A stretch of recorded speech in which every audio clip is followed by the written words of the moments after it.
Arctic village in Alaska.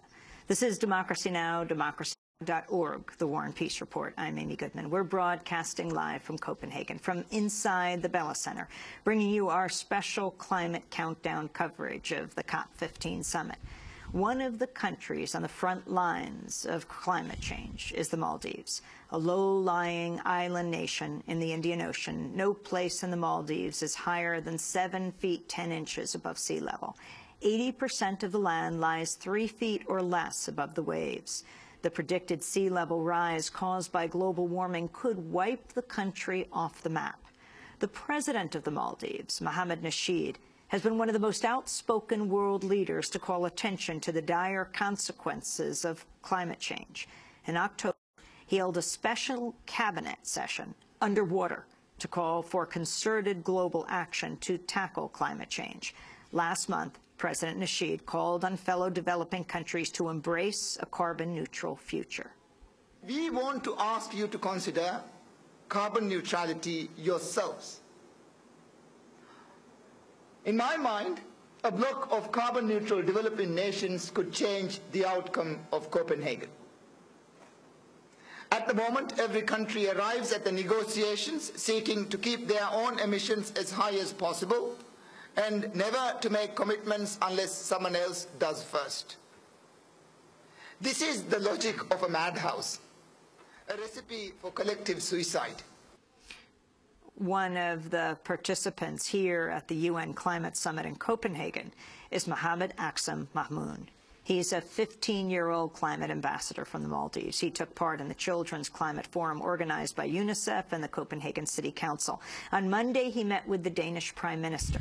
Mohamed Axam Maumoon, we welcome you to Democracy Now! Thank you. What is your message here at the Climate Summit? First of all, I'd like to tell everybody what's wrong. I mean, why are we worried? We are worried because, as you said, Maldives isn't higher than 7 feet, and, well, most of the places are just only 1 meter above sea level, which is only 3.5 feet, I believe. And we are a small island country.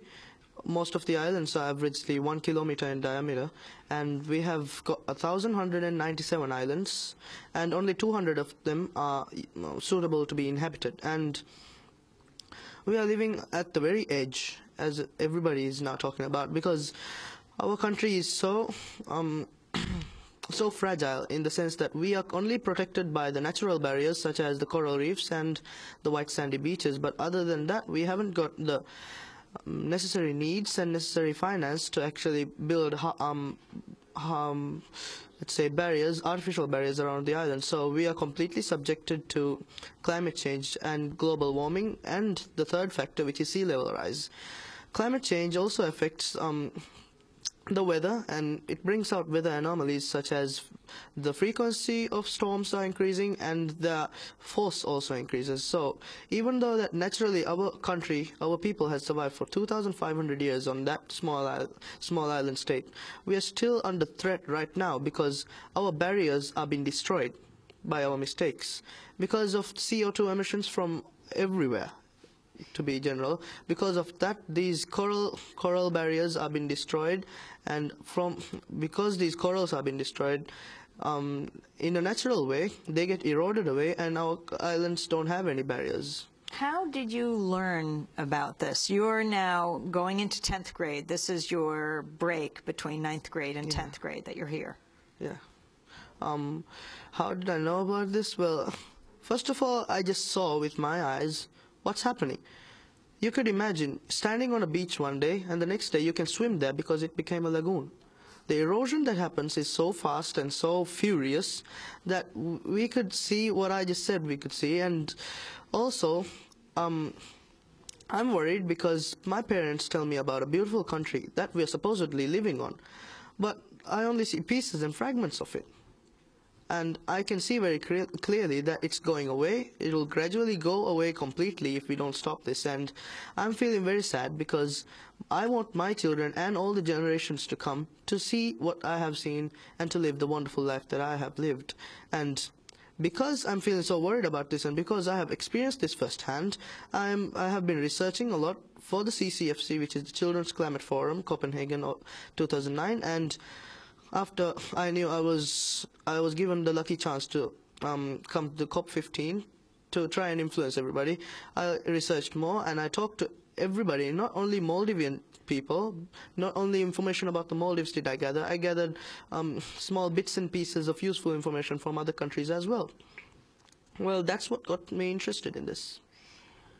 Do you think that COP15, this summit, which stands for Conference of Parties, yeah. COP15, I wasn't explaining it to you, I don't doubt you know that, but for everyone else in the world, we live, especially in the United States, in a globalized world, yet we are so insulated when it comes to getting information, so I appreciate your explanation.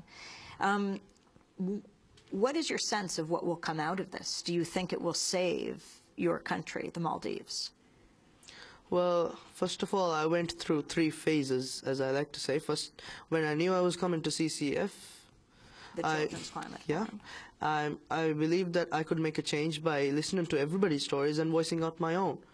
After I knew I was coming to COP15, I tried even more to get as in-depth information as I can, to get as many personal stories as I can, and I have had hopes to change in that phase. And the third phase, which is what I'm in now, I'm doing my hard work right now. I'm trying to talk to all the leaders, such as the Danish Prime Minister. I have tried explaining to everybody there, and I believe that if we can come to a fabulous deal, to a fair, ambitious and binding treaty, we could make a change. We could actually save all the children who are really suffering. And that's what I expect the leaders to do. What gives you the sense that there will be a binding treaty that comes out of this? Already, President Obama, who is going to be coming next week, has said this will not result in a binding treaty. Well, even if it does not result in a binding treaty within 2 weeks, of course, yeah, it might not, because it took us about 5 days to make out the declaration that we did. It's not a treaty or anything, it's just a general declaration of all the children. Yeah, we might not come to a treaty on this very same day the COP ends, but we could take a first step, because it's always the first step that counts, and we can go on walking that road to a binding treaty. And I think that even though we don't get it right now, we might have it before it's too late, even though it is late right now. If you could speak right into that camera, Axam, and tell people here your final message as we actually begin the Climate Change Summit here, especially young people, what they can do and what climate change means to you. Okay. My final message will go generally out as a question. This is a general question. I would like to ask you, would you commit murder? On the basis that you know what you're doing is wrong, and you can see that the victim is begging for mercy and for you to stop what you're doing. Yeah, would you commit murder? I mean, yeah, people who are sensitive at heart would take this seriously, but others I wouldn't mention right now. And yeah, it's like this in the scenario that we are in, because our country, the Maldives, not only Maldives, but other countries such as the Bangladesh, Kenya, and Zambia, all those countries are suffering to the point that we can't see the end of it, because the mistakes other countries are making, for the mistakes that many people don't try to redeem themselves from. And it's as good as killing us off. So I ask you again, would you commit murder even while we are begging for mercy and begging for you to stop what you're doing, change your ways, and let our children see the future that we want to build for them? Mohamed Axam Maumoon, I want to thank you very much for being with us. Axam is 15 years old. He's the climate ambassador from the Maldives, and we'll follow him through this 2 weeks to see if his demands are being met. This is Democracy Now!, democracynow.org, the War and Peace Report. When we come back, we'll be joined by 2 men, one the mayor of Denver, the other represents Greenpeace, and we'll be talking about the Obama administration's latest move, declaring carbon dioxide and methane a public health threat in the United States. Stay with us.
from Democracy Now!, democracynow.org, The War and Peace Report. I'm Amy Goodman. We're broadcasting live from